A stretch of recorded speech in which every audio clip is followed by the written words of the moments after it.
নদীর নাম ধলাই, এপারে আলিপুর, ওপারে সাতগাঁও, মেন্দিগঞ্জ। গ্রামটির উত্তরে ধলাই নদী ও দক্ষিণে জেলার সবচেয়ে বড় হাওর ডিঙ্গাপোতা। এর মধ্যবর্তী স্থানে পূর্ব পশ্চিমে বিস্তৃত গ্রামটির নাম আলিপুর। গ্রামটির পশ্চিমে ৮৬ গ্রাম। পূর্বের হাওরের বুকে গ্রাম মল্লিকপুর ও অন্যান্য গ্রাম। বর্ষার ভরা হাওর ও অপরদিকে পানিতে টইটুম্বুর ধলাই, মাঝখানের আলিপুর গ্রামটিকে অনেক মনোরম লাগে।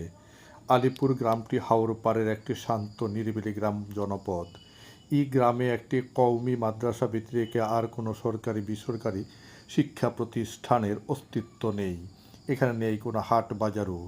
এই গ্রামের শিশুরা নিকটবর্তী ৮৬ আহমদ আলী সরকারি প্রাথমিক বিদ্যালয়ে লেখাপড়া করে থাকে, আর মাধ্যমিক ও উচ্চ মাধ্যমিক স্তরের জন্য যায় আদর্শনগরের শহীদ স্মৃতি উচ্চ বিদ্যালয় ও শহীদ স্মৃতি কলেজে।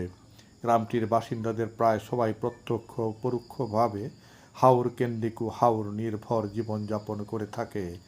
এখানে নিম্ন আয়ের মানুষের সংখ্যা বেশি হলেও তুলনামূলকভাবে চুরি ডাকাতির মতো অপরাধ এখানে কম।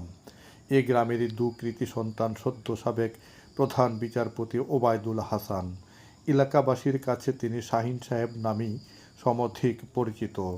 তার সহোদর ভাই সাবেক সচিব, বিমান পরিচালনা পরিষদের সাবেক চেয়ারম্যান ও সাবেক এমপি সাজ্জাদুল হাসান।